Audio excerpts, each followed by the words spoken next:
You are watching Tech Confessions, created by Amy Lewis and brought to you by VMware.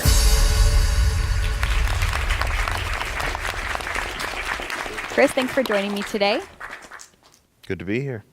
So we're here today to talk about your software-defined aha moment.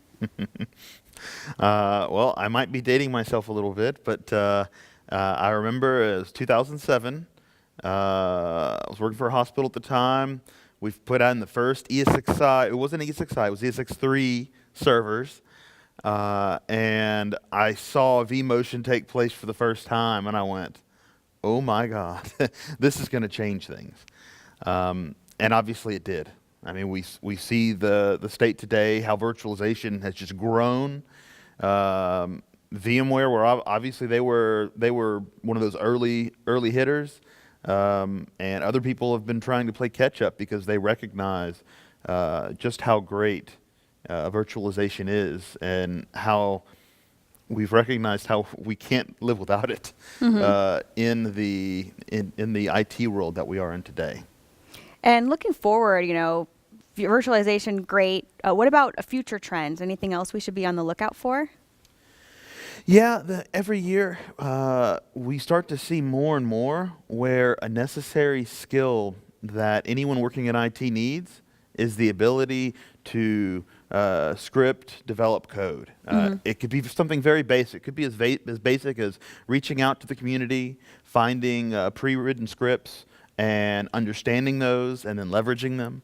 All the way to taking those scripts, making them your own.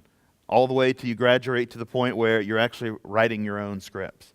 It's not that hard. People think that it's a really daunting thing, but really and truthfully, especially when you're taking things that people have already provided you, they've already done the debugging, they've done the work to simplify your tasks. There's the community out there, and it really, I see that I'm rambling. I see that's really, it's no longer an optional skill anymore. The younger generation that's coming in, they're being taught that because the schools have already recognized that, right? So they're teaching that to the younger generation.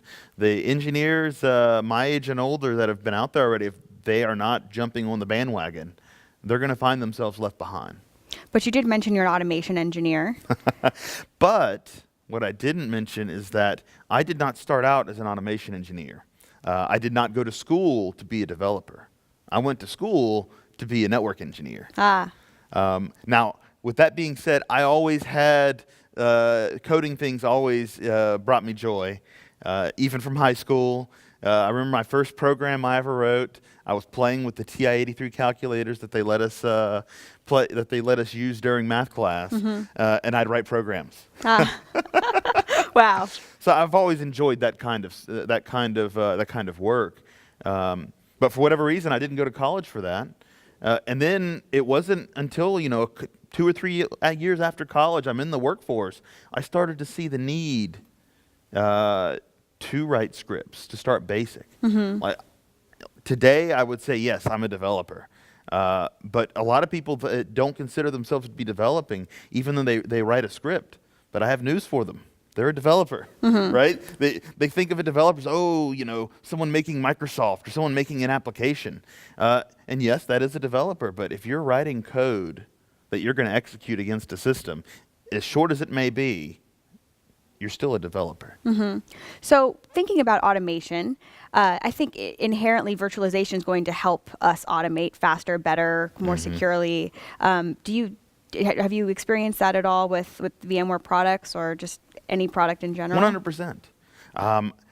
Whenever I first began my journey down scripting lane, I initially, just to deploy software, you had to automate the deployments. You had to repackage things and do it.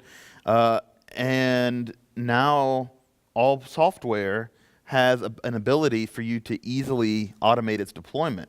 And that's gone the same thing true with VMware and virtualization. You take everything nowadays has a REST API. Maybe they have a SOAP API. I'm hoping they upgrade. But pretty much everything has REST API now. And VMware is very good about the REST APIs. I've heard this said many times, they eat their own dog food. Whenever you're using the old vSphere client, the C# client, or the new web client, it's communicating with that back-end environment using their own REST API. That shows you how powerful it is. That they trust their own front-end systems to use that REST API, and they make those REST APIs available to us so that we can further enhance and automate our infrastructure. That's great, yeah. And thinking a little bit about communities, what's been your experience with the communities? I know you mentioned it's been helpful in your career, and at least when you were getting started. Have you continued to experience that? Yes, most definitely. When I first started out, I worked for a hospital, like I'd mentioned, when I started out with my my VMware journey. And the hospital didn't have a lot of money for training and things like that, and there wasn't as many blog posts and stuff out that they have today.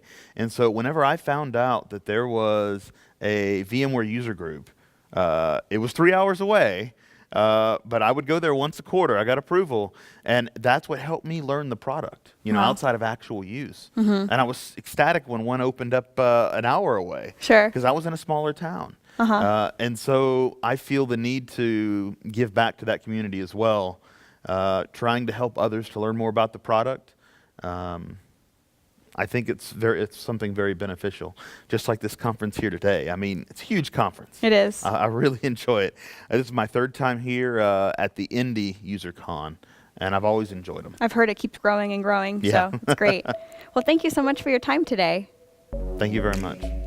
When you are ready to make your tech confessions, you can visit us at techconfessionstheshow.com.